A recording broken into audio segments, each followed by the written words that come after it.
You are listening to the English Like a Native podcast. This is not your typical English language learning resource.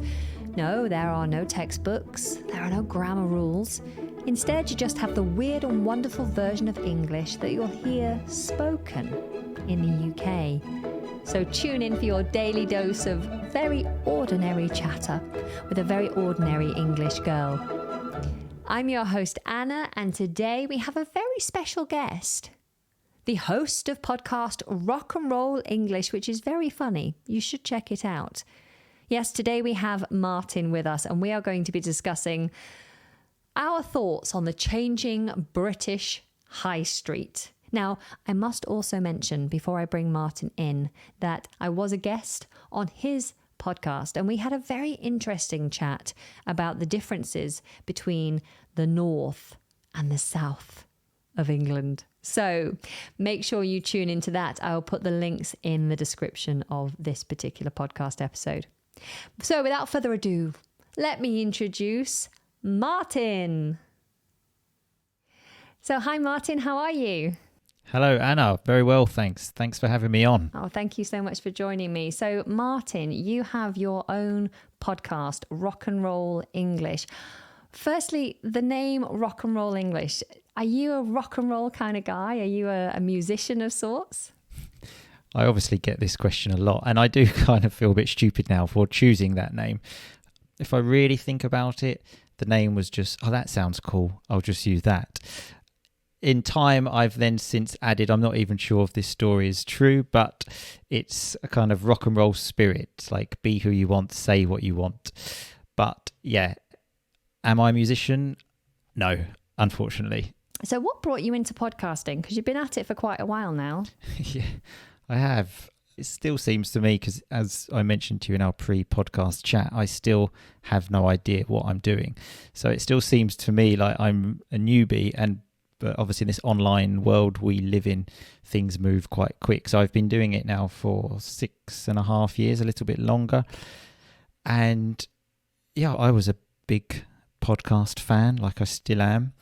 And I kind of just thought, you know what, I fancy having a go at this. And I also, obviously I was teaching English anyway, and I never really had lots of or much good listening material to give to my students. And I actually recorded the first probably 10 episodes that I didn't like publish anywhere. I literally just sent them manually via email to students, and they all said, oh no, this is brilliant. So then I thought, right, let's do this. And it took me about 2 years to pluck up the courage to actually publish it online because I was so worried what everyone obviously would say.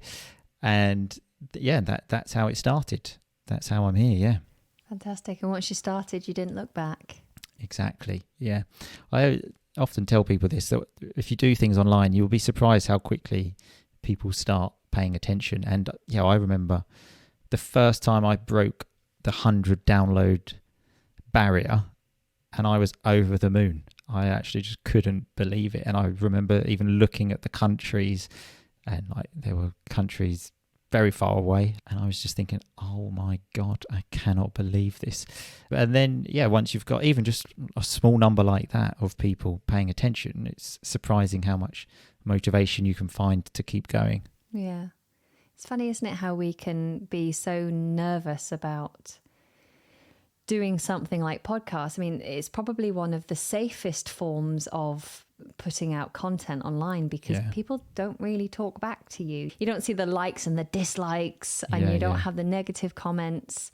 I occasionally get an email through, but it's nowhere near the level of interaction I see on other social platforms, which is a blessing and a curse. It's a blessing in the sense that I'm a little bit oblivious to what's going on. I just put out the content and hope for the best. And, you know, it's great not to have the negativity that can very quickly change the whole experience for me. But then it's a curse because you can't interact and know what's working well and what's not working so well. It's quite difficult to read the data. You don't get much data really, do you? Exactly. But yeah, that's obviously why I chose podcasting, because I was like scared to put my face out there. In fact, even on my website, I had like a cartoon picture of me, which I still use because I was too scared to show my actual face. So yeah, it is actually a good place to start if you want to get started in the online world for those reasons as well. Yeah. And so Rock and Roll English, can people just find you on any streaming service?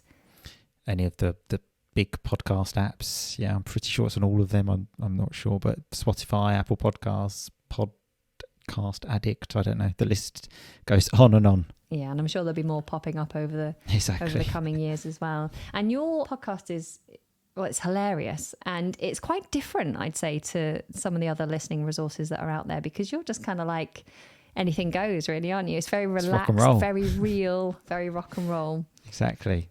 Yeah. And that was another part of the reasoning of just having a chat with some friends. So the people I generally talk to are really close friends, like some of which we've been friends since we were 4. Wow. We went to school together, so we are really close friends. They obviously know nothing about teaching English. They've got normal jobs, let's say. And we just have a bit of a chat and then afterwards like analyse what we've spoken about. Because, I was and still am learning Italian. And I was listening to Italian podcasts, and like you listen to one about like Sicilian poetry in the 15th century, which is interesting, but sometimes you're just like I would rather just listen to a couple of people having a chat. So that's kind of what I thought. I actually got as well inspiration from a podcast called My Dad Wrote a Porno. Not sure if you've ever heard of that podcast. I haven't.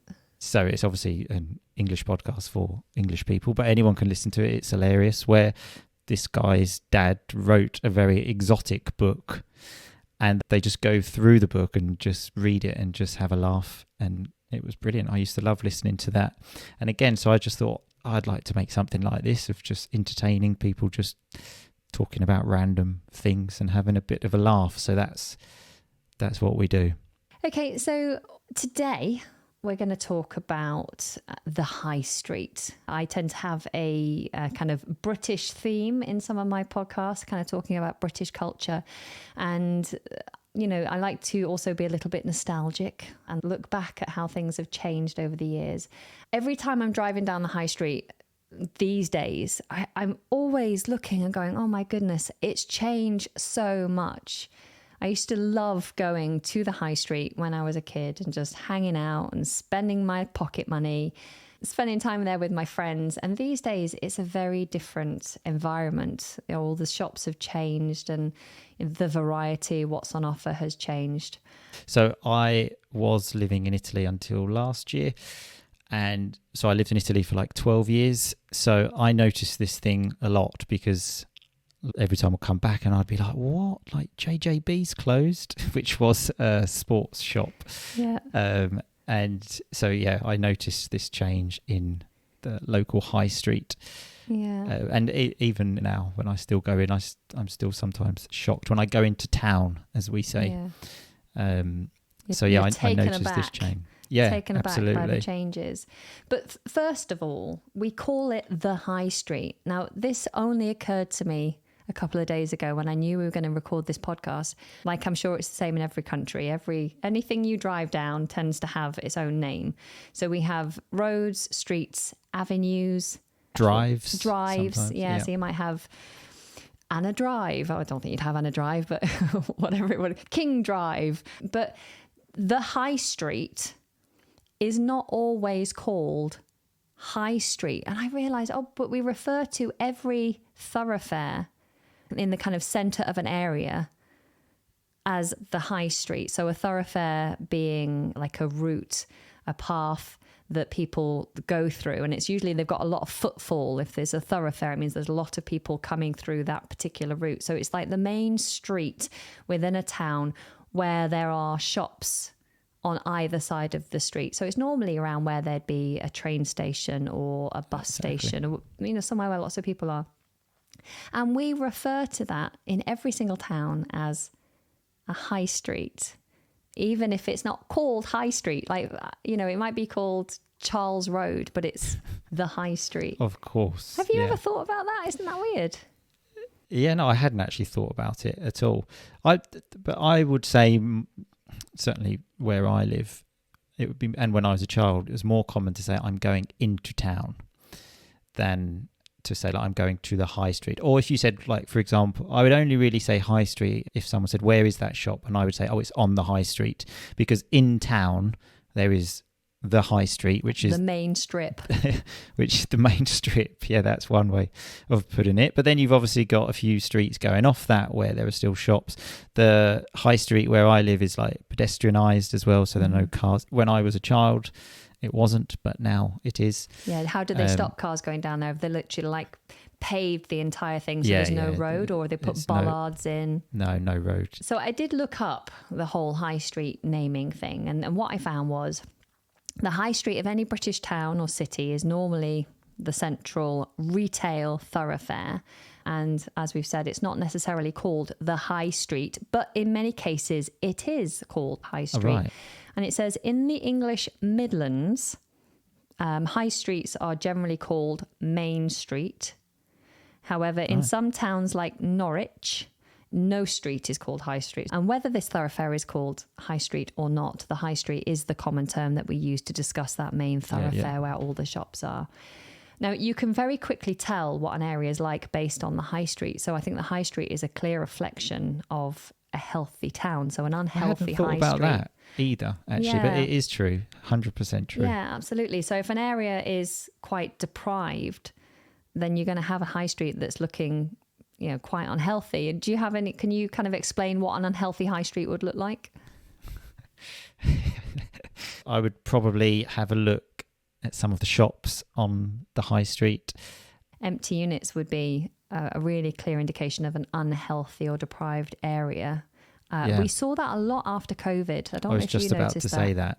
In fact, in my local high street, one of the big, most established shops, probably the biggest shop on the high street, Debenhams, which any person from the UK will know, shut, and that is still shut. Yeah, I think Debenhams, along with many other well-established chains, have actually decided to cut down the number of stores that they have. They've brought a lot back because I guess the biggest problem is, well, rising rents. The cost of everything is going up. So actually putting these stores in place is just too expensive. And I think online shopping has had a big impact on the high street. All you do now is just, I need some batteries for my microphone. Just go onto Amazon, they'll be brought to my door. And so going down to the shops, go to the high street just doesn't happen. That's exactly what I do. I'm too lazy to go out and go to the shop and buy some batteries. So I'll just buy them on Amazon, which I know isn't great, but obviously, same as you, children, running a business, like no time at all. So if I can save some time, I will. Yeah. And I think it's also like, there's many things that you used to go to the high street for. So a high street, it used to have a lot of things like a post office, the high street bank, because banking online wasn't always a thing. Of course. And so you'd have your high street bank, your post office, then you'd have things like your butcher, your baker, your candlestick maker. So I lived in Italy for 12 years where both of those things are really common. And so especially a baker, like buying fresh bread. We literally had one underneath our apartment in Italy and you could literally smell the bread in the morning. It was fantastic. And there's literally nowhere now. There's no like local baker in the whole town. The closest thing sometimes is somewhere like Greg's. Which I was going to say Greg's. I think Greg's is better known for its like pasties, isn't exactly, yeah. Again, just coming back, like having lived in Italy, I was in Sicily as well, which is obviously very different from the north of Italy, where all of these local family-run businesses are still very much a thing. When I come back, and when I did come back permanently, you just notice now everything is just chain, like Greg's, and even like restaurants. There's like Bella Italia and like all of these. Yeah. You don't get really local, like family-run restaurants. I mean, they still do exist, but they're really not very common these days. Yeah, and they're certainly not on the high street. I think, No. you know, what we mentioned about like rising rents has pushed Exactly. out the independents to other areas of town, but then they struggle because there's not the footfall. When you mentioned about bakers, during the pandemic, obviously we had lockdown. We have an industrial estate close to our house, and within that industrial estate, there's a commercial baker who bakes breads and things for restaurants. But obviously all the restaurants had closed down. So they had all these ingredients. And so they just would open their shutters at certain times every day. And they'd say, you can queue up outside, obviously socially distanced, and we'll sell you whatever you need. We've got all freshly baked bread. We've got pastries, everything. And even though we were in a time of socially distancing, that felt really nice, that kind of sense of... I can imagine. We were going out in our community to gather bread. We were going somewhere else to get eggs. And you would see all the people from the local area buying their daily bread. Well, not daily bread, you don't eat that much bread in a day, but their weekly bread. To be fair, with 2 young boys, I do eat a lot of bread. And that was quite nice. And so after the lockdowns kind of, you know, eased off and everything started to go back to normal, they actually continued to provide a local community service because everyone was like, we like this. Yeah, that was exactly how it was in Italy, like the local baker. And yeah, I didn't really think about it. It has that also community feel to it as well, of actually seeing people instead of, like you said, buying things on Amazon that come to your door and then you don't go outside, so you don't actually see anyone. I feel like on our high street and the streets coming off the high street now just seem to be endless numbers of hairdressers and nail salons. How many hairdressers can survive in one small area? Really? Do you go to the hairdressers? You have lots of lovely locks.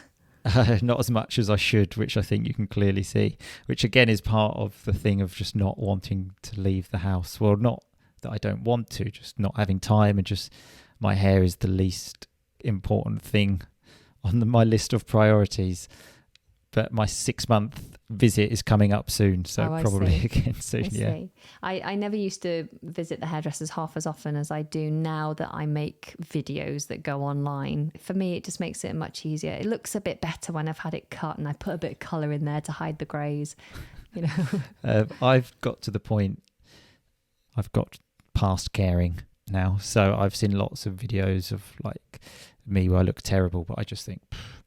I think it's an age thing. I think you just become much more comfortable in your own skin. I think when you're like at college and uni and surrounded by lots of other people and you're kind of, you know, trying to find a mate, yeah. You know, and you're out in the dating scene, you're so concerned with who you are and how you're coming across to everybody that we just become we're just so inward looking at ourselves. And then after a while you're like, oh, this is who I am. I'm happy in my life. I've got my partner now. I don't have to impress anyone. I just have to keep them happy. Exactly. Yeah.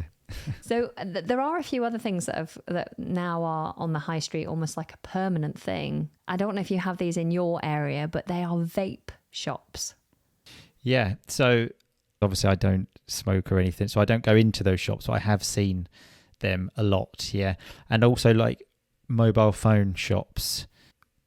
Quite recently was quite shocked to find a shop on the high street, the main street, where normally you would find the best shops, and there was a shop called iCrack. So it sounded like it was just selling dodgy iPhones. And I couldn't believe this shop existed. I had to go in there because the screen of my iPhone was broken. And is that primarily what they do? They fix cracked phones? Yeah, they had some other phone stuff like accessories. Yeah, exactly. And they can fix things.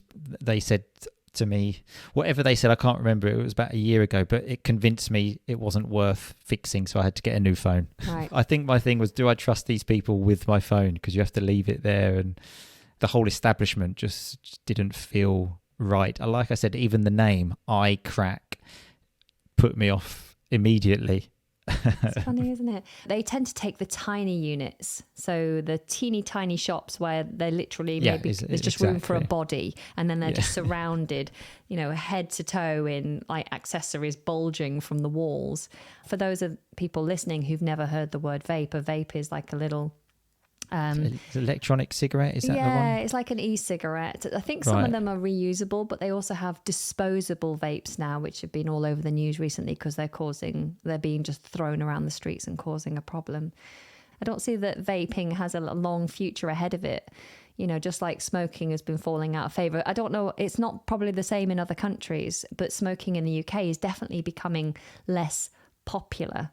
And drinking as well. Drinking is becoming less popular.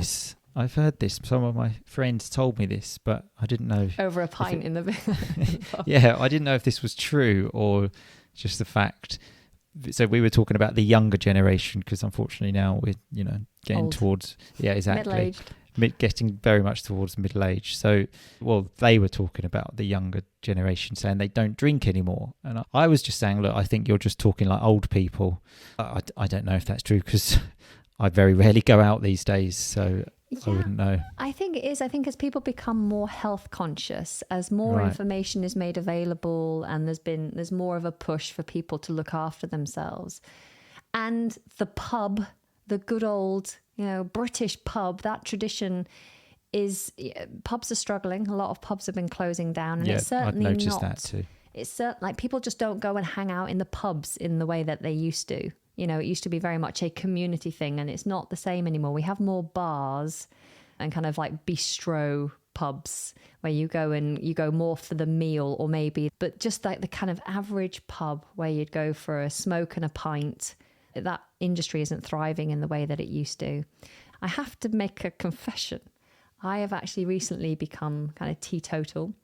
Okay. Wow. With the exception of like if it was a wedding or, if it was my surprise birthday party, I'm turning 50 and, they bought me a bottle of bubbly or something like that, then I'd be like, of course I'm going to have a drink with you. But yeah, I just decided that as boring as it might sound, I decided that after I turned 40, I was just going to really cut everything out and just try and be as good as I could be with what I put in my body. Yeah, that sounds good. I actually went out for the first time in a long time, like last week, the weekend before this one. And that was the first time in a very long time that I got like properly drunk. And yeah, we're talking years since the last time that had happened. And the next day, I very much was thinking maybe teetotal is a better idea because it was horrific. The worst hangover ever. How long did it take you to feel good again? Honestly, this is not an exaggeration. I think about a week, like before I felt 100%, because this was the first time I'd had a proper hangover with children. Yeah. And that also makes it a million times worse because you don't have any time to just sit around doing nothing, which would be the ideal situation. What time do your kids wake up in the morning? About 6. Yeah. And so luckily it wasn't a late one. It was more of a daytime thing. So I was in by like 11, but still I felt horrific. Well, this is part of my reasoning is that whenever I've gone out lately and, I went out on Saturday, I went for a meal with a friend and she was like, should we do some cocktails? And, ordinarily I would have gone, yeah, sure, why not? But I'm such a lightweight when it comes to drinking. I'm trolleyed on just a few drinks. Trolleyed, lovely term. And I feel it. I really feel it. And the thought of, having to get up, because my kids will wake up no later than 6:30 every single day without fail. And they are very needy children. They don't just get on with an independent play. They need me for everything all the time. And I just couldn't cope. So I just think, is it really worth that cocktail? Am I happy just drinking a mocktail? Or I tend to just drink tonic water on its own. I'm quite happy with that. So my ideal drinking though now is, this happens more when I'm in Italy. They have this thing, aperitivo, like sort of before dinner. So to have like 2 beers, maximum 3. I would be gone. 3 beers. But I'm talking bottles though. It's very rare in Italy. You get like a nice pint. So 3 bottles of beer with something to munch on whilst I'm eating, and then have dinner, and then not drink anymore. So have dinner and just drink a soft drink. So then by the time you go to bed, you're actually okay, but you still got that little buzz of like feeling a bit tipsy. Yeah. So that's my perfect drinking arrangement these days. I have to admit, I do miss red wine. Was always my thing. You know, I love a good full-bodied red wine, especially when you're having like really nice food or with. I like it with chocolate. I think I'm a heathen for suggesting that is red a good wine with combination. chocolate. But liqueurs as well. Around Christmas time, I'm quite partial to a liqueur, but you know, there are other things I can enjoy instead.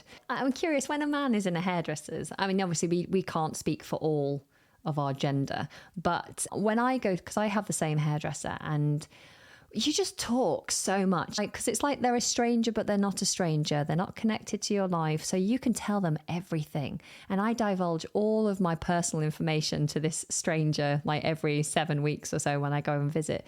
Is it the same for men, or is it like, you know, sit there in silence, or what's the deal? So for me personally, yeah, I do prefer no talking generally, unless I know the person. Although saying that, the last time I got my hair cut in the UK, which this is a chain, I believe, Tony and Guy, that's a chain, isn't it? Big chain. So, and they've got their own like products and stuff. Yeah, brands. So I thought I'd go there. Didn't realise how expensive it was. So to get my hair cut at the end, well, I went in and asked, and they said the cut and dry starts from £40. And I thought, right, that's okay. It's still expensive, but okay. And I just thought, starts from, what does that mean? And then at the end, they said it's £69 just to get my hair cut. Wow.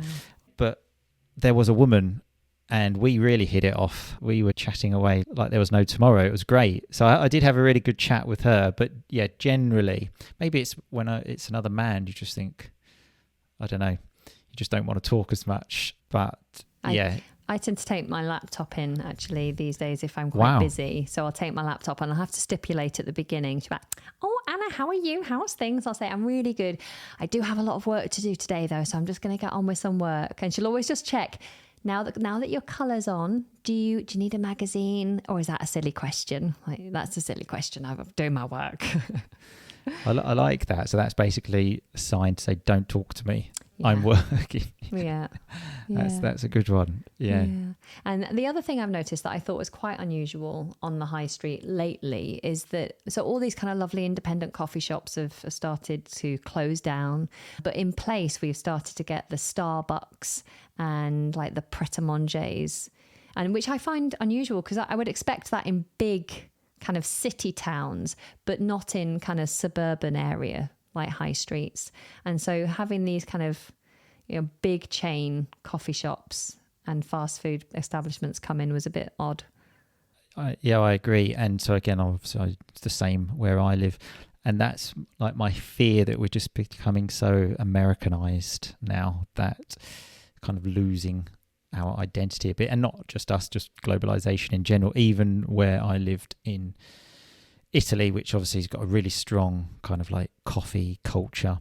It wasn't actually Starbucks. So this was in the south of Italy. I think there's only one Starbucks in all of Italy or something like that. I can't remember. But in the south, I think actually they had to close because they got fined by Starbucks for like copying. It was basically Starbucks with a different name.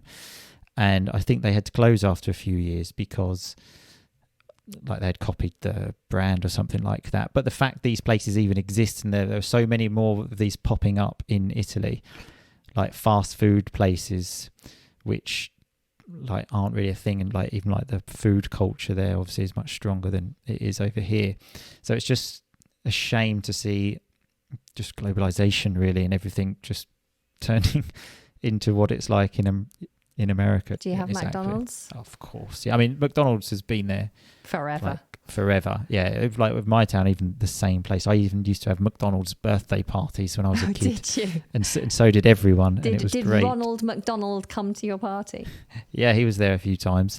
And I've spoken about this a few times on a podcast, that like the treat was that they would take like the birthday boy or the birthday girl plus one friend to go and look round the back. So they would take you to see like where the burgers are made, right. Which when you're like 5, it was like, oh my God, this is amazing. It's so, didn't realize there were probably just some spotty teenagers working there thinking, I can't wait till this is over so I can go home.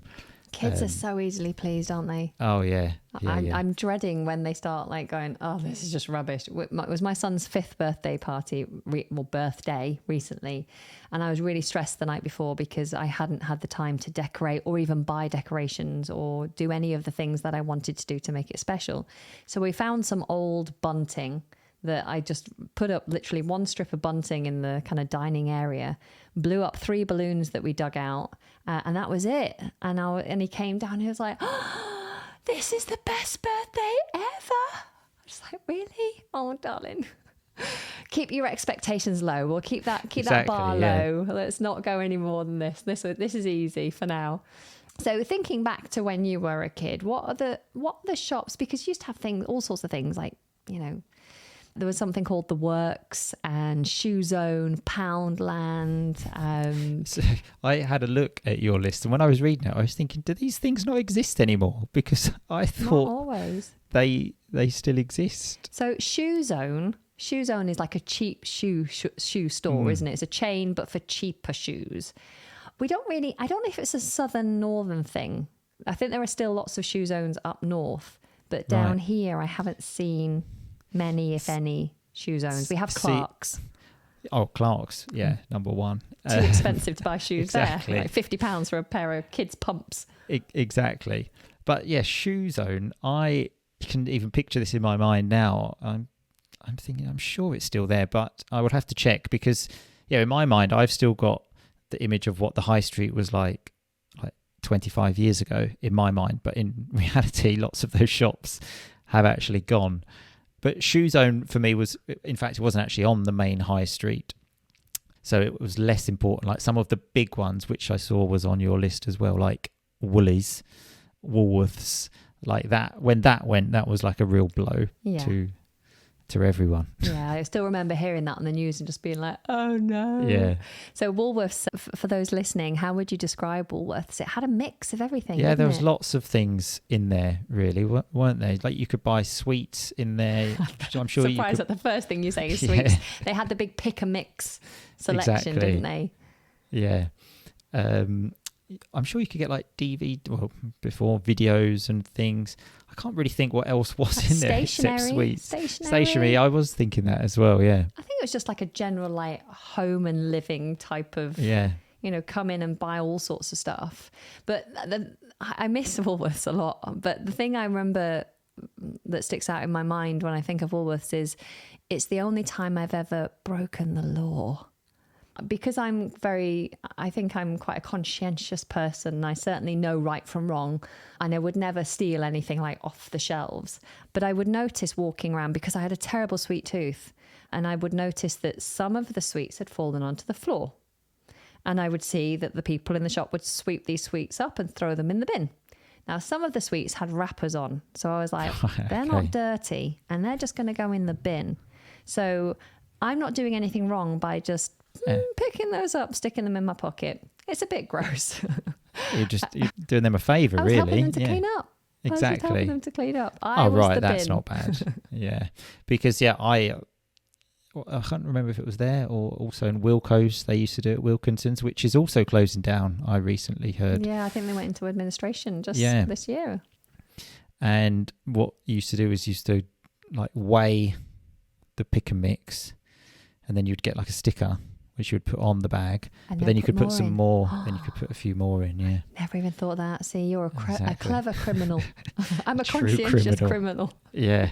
I think the one shop I miss the most is HMV. Now that definitely is still not on the high street, but just off the high street where I live. Really? Okay. So that hasn't changed, luckily for me, because even now, so just the other day, I was with my wife and children, and my wife was in one shop, and I just went in there just to walk around. So what do they sell there now? Because HMV, for those listening, is all about it's music and it's entertainment. So it's music and films and games. And so you go in there mostly to buy like DVDs, CDs and game consoles and games. So I guess there's the big gaming section. But what do they do other than that? How do they... So they sell like electronic stuff as well. So like, what are they called? Like when you like this is even sounds old with this, but where you plug your iPod into it, even you don't do that now, but like something to play music with, stereo kind of thing. I'm not sure of the so like new speakers name. And things speakers like that. And like headphones. And maybe they do the retro like vinyl, because there's a big vinyl market. Absolutely. Isn't there? Yeah. And like t-shirts, posters. In fact, even now, you know, like the old posters you could flick through. Yeah. I still like just flicking through the posters. I don't even know what most of them are these days, but I couldn't tell you anyone that's in the charts right now. Oh God, no. I didn't know the charts even still existed. Sometimes I'm in the car and it goes, the charts. And I'm like, right, okay. Yeah, I don't know any of this music. That's a shame, isn't it, getting old? It is. Because obviously since like Top of the Pops and things where it was like a big thing.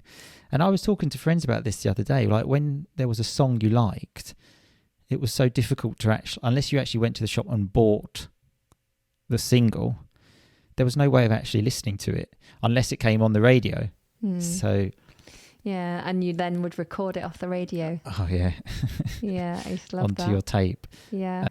And so we were talking about it as well. That's what made it so special, of like the song comes on the radio and it was like, yes, brilliant. And these days with everything being digital, I know it's like much easier to get hold of almost everything. But actually, like I wanted to play E.T. for my family because we have movie night every couple of weeks. I was like, I think my boys would love E.T. And I couldn't find it. And we have a lot of subscriptions and we couldn't find it anywhere. I did actually find it just yesterday. It's actually on Now TV, which is like the Sky product. But we don't have that subscription we don't have that one. So I was like, well, I'm going to have to now pay for a subscription that I don't want just to get this one film.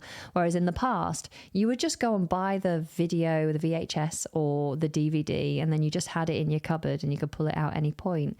Or go to another high street classic, Blockbusters.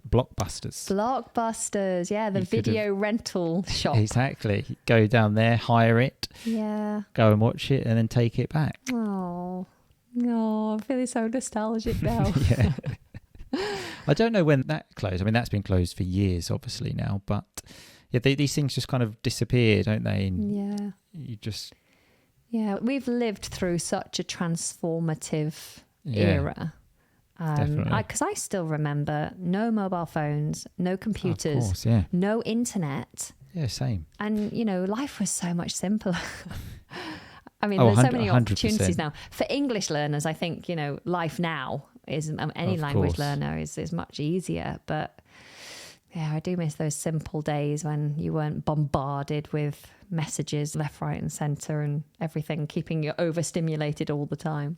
Absolutely. I always think of how these days you're just never really bored, in the sense that you don't have to just like sit around and think, because you just get your phone out. So if I'm ever watching TV, which is very rare these days, like normal TV, and there's an advert break, the first thing I'll do is take my phone and then I'll watch some stupid videos until whatever I'm watching comes back on.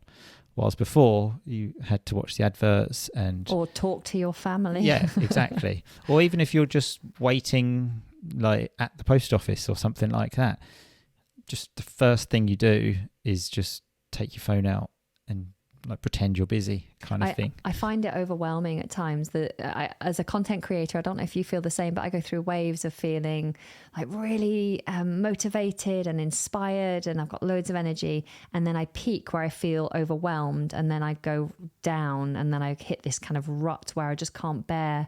I have to leave my phone in another room for hours because I just can't bear the stimulation. It's just too much. It's actually nice to hear someone else say that, because that's exactly how I feel. Like when you get to that low and you just, I can't face. And because obviously as content creators, you kind of know what's happening. So when someone's like, you're flicking through Instagram with the hook to try and get your attention, and you're just like, oh, I can't be bothered with this. Yeah. So yeah, the phone in the other room is something I'm doing a lot at the moment. And what I even notice, if I'm uploading a video, for example, and it just takes a few seconds, normally I'll just reach for my phone, and I even still do that. My hand will go to get my phone even though it's actually not there. It's just a reflex now. Right. Which is terrible. Yeah Yeah, we need to try and find a healthy balance. One of the mums said to me just the other day, she said, I left my phone in the other room and my child, my like 4-year-old, panicked and grabbed my phone and ran with my phone like I would die without it, going, Mummy, you forgot your phone. Are you okay? Because she's never seen her without her phone. And I think, we're teaching our kids some really vital lessons now. And we have to think what those lessons are and if that's what we want to teach them. So as my kids get older, my partner and I am always like, we don't have the phones at the table. We always eat meals at the table together. We don't have our phones. And I think as my kids get phones, when they're teenagers, we'll have a box or something. They will have to put their phone away at certain times so they can learn how to interact properly with their families. It's scary thinking of kids with phones because obviously, like you said, we didn't have that. I remember no phones. And so, it's quite scary thinking like the whole social media and things. Yeah. They've got that because we didn't have that. Yeah. Well, we've gone all around the houses, haven't we? Indeed. All around the houses. But hopefully, the high street will survive. Currently, we have a lot of empty shops and there's more and more going every day and more different things popping up. Poundland still survives. Poundland, the shop where everything is a pound, although not always. It's not. It's just to get you in, Yeah. Times change, but I think some of these things will just continue to survive. The one thing I did want to wrap up on was the cost of a stamp. I'm outraged. I haven't actually bought a stamp in such... I had to apply for a passport for my daughter the other day because she didn't actually have a British one. She only had an Italian one. But I got some kind of like recorded delivery thing. I didn't actually buy a stamp. So I actually don't know how much a stamp is. So you can tell me. £1.25 for a first class stamp. When I was born back in 1981, it was 14 pence. Isn't that insane? £1.25. So talk about price inflation. So do you remember Space Raiders, the crisps? I can't remember. Someone told me recently they're like 60p now or something like that. Oh my goodness. They were like 10p. Yeah. Cost of living. But on the high street thing, I was happy to hear the other day, I was talking to my niece who is 11 and I said, I think I was on a Sunday, I said, what did you do yesterday? And she said, I went into town with my friend. And I was quite pleased that that's still a thing because I remember when I was 11 and going into town on your own without parents and just walking around having a look in the shops was an event. So I'm happy to hear that's still going. Yeah. I think the one thing when we're talking about towns in general, one thing that I'm really frustrated with and I hope does change soon, because of all the cuts, the budget cuts, the councils have no money. A lot of the public swimming pools are being shut down because they cost too much to run. And so people are really struggling to get to a local pool and do some swimming. And when I was a kid, like that was the thing. You took your pocket money after doing your chores. You got your pocket money. You went to town. You went swimming. And I would always have one of those awful machine soups where you put your money in and it gives you a chicken soup from powder. Drink that dunk your Kit Kat in it. Oh, disgusting. And then I'd go into the town and walk around the shops. I'd go to the joke shop. Always buy something disgusting from the joke shop to play pranks on my family and friends. Or something to dress up in. And I used to make videos even when I was a kid. So I'd buy some witchy things or something. And just hang out, steal sweets from Woolworths, go and listen to music in HMV. So I hope the kids of today can still enjoy kind of some level of what we enjoyed when we were younger. Exactly. Not just be obsessed with their phones. Just one last story about going into town. I think one of the first times I did was when I bought my first album with my money. And I remember, again, talking about phones, because I was spending £10, it felt like such a big thing. And I actually went to a payphone, put in 10p to call my mum at home and say, is it okay if I spend my money on this album? And she said, yeah. And then I went into the shop and spent £10 and I was like, oh my God. What was it? I'm actually quite pleased and quite proud of it because it is still an album I like, which was the Fugees' The Score. Nice. Which was an album I still actually like a lot. But yeah, that was, I remember that day so well. It was a great day. I don't remember my first album, but I remember my first single.